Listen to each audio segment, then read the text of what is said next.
seputar sejarah dan teori sosial. Kita akan mengulik kisah dan informasi mengenai perkembangan tokoh-tokoh teori sosiologi. Teori sosiologi klasik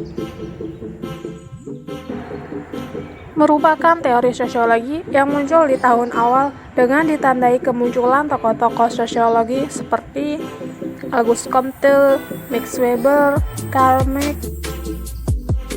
Perubahan berupa revolusi sosial politik serta kebangkitan kapitalisme membawa dampak-dampak yang tidak saja bersifat positif, tetapi juga memunculkan masalah-masalah sosial baru.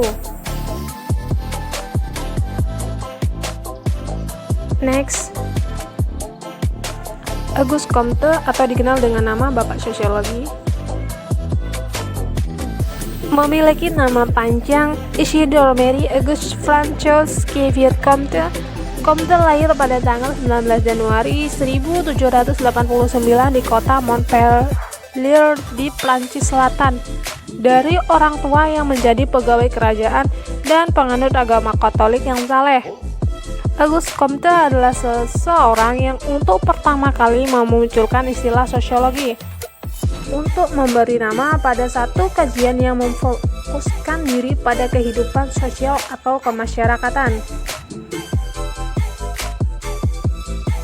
Next, Émile Durkheim lahir di Epinal di Provinsi Lorraine di Prancis Timur pada tanggal 15 April 1858. Collective consciousness merupakan dasar dari setiap teori-teori Émile Durkheim. Durkheim wafat pada tanggal 15 November 1917. Teori yang dikemukakan oleh Émile Durkheim yaitu fakta sosial, teori bunuh diri, teori solidaritas, dan teori tentang agama. Next, Karl Marx berpendapat jika kekuasaan serta kekayaan yang ada tidak terdistribusi merata di dalam masyarakat, sehingga membuat adanya kaum penguasa dengan memiliki alat produksi yang selalu terlibat masalah oleh kaum buruh yang mengalami eksploitasi. Ilmu sosiologi Marxis lebih menjelaskan mengenai kapitalisme, yang mana produksi komoditas dapat mempengaruhi keseluruhan dari pengejaran keuntungan.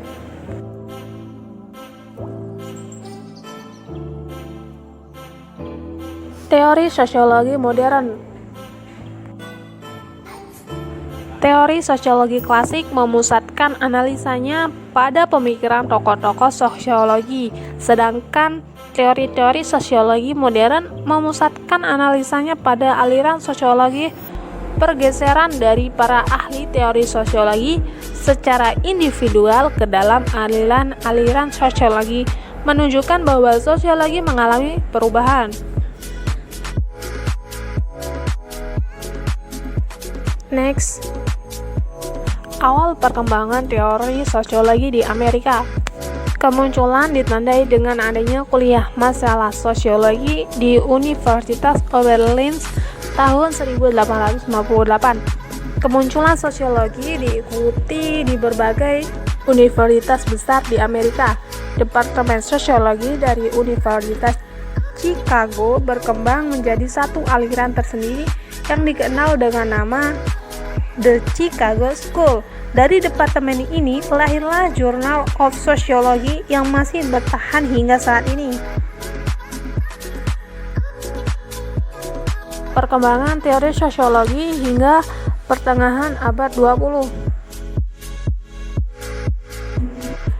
Kehadiran teori sosiologi pada Universitas Harvard muncul bersamaan dengan masuknya Peter Sorokin ke universitas itu pada tahun 1930. Sebelum Sorokin tiba, belum ada departemen sosiologi di Harvard. Tetapi pada akhir tahun yang sama, departemen sosiologi didirikan di universitas itu dan dia sendiri dipilih sebagai ketua jurusan. Inilah jasa Sorokin yang terbesar, sebab teori-teorinya tentang perubahan sosial dan budaya sebagaimana tertulis dalam buku Social and Cultural Dynamics tahun 1937 dan 1941. Teori fungsionalisme struktural. Fungsionalisme struktural adalah salah satu paham perspektif di dalam sosiologi yang memandang masyarakat sebagai suatu sistem yang terdiri dari bagian-bagian yang saling berhubungan satu sama lain, dan bagian yang satu tak dapat berfungsi tanpa ada hubungan dengan bagian yang lain.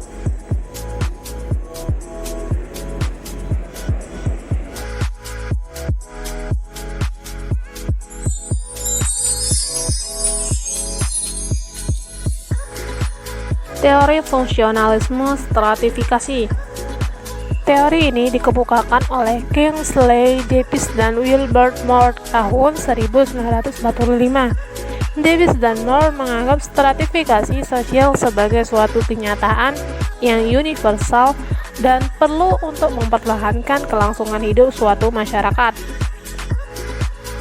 Mereka berpendapat bahwa tidak ada masyarakat yang tidak punya sistem stratifikasi sosial.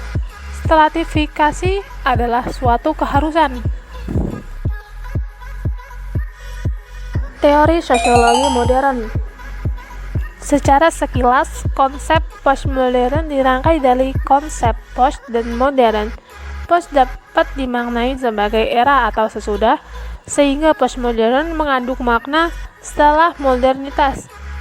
Teori postmodern banyak memberikan kritik atas realitas manusia modern yang terlalu dalam persepsi mereka. Rosenau menjelaskan mengenai beberapa posisi dari teori postmodern mengenai modernitas. Pertama, postmodern mengkritik masyarakat modern yang dinilai gagal. Tokoh-tokoh teori sosiologi. 1. Ibnu Khaldun.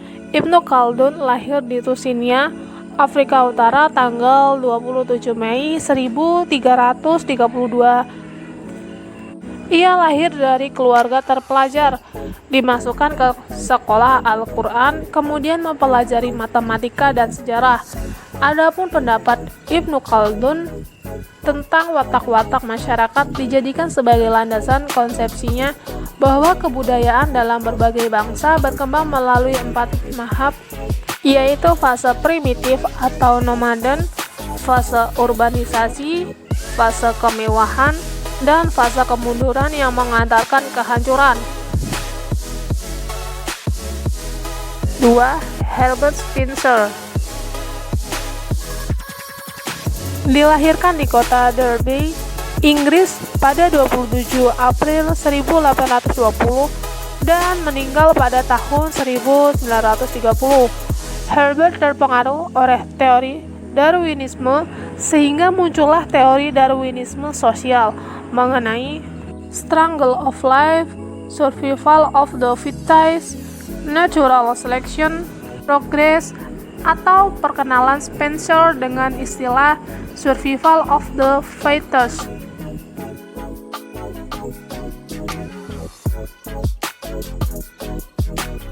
Max Weber.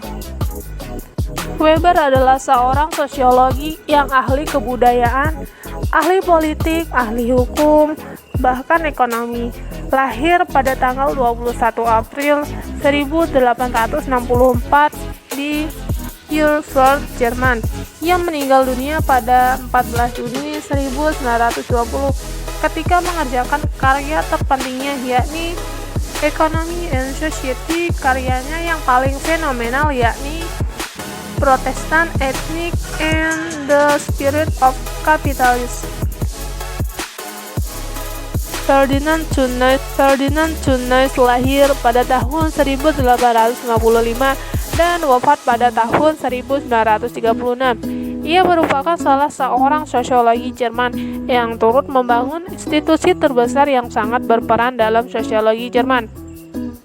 Ferdinand Tönnies memiliki berbagai karya, di antaranya Myself dan Joseph yang dipublikasikan pertama kali tahun 1887. You gave me the letter. I guess Terima kasih. those July. You said Oh iya, we'd gak be terasa back, videonya sudah mau habis nih. Tonton video-video menarik lainnya ya. but I Terima kasih yang don't telah know menonton why. sampai habis.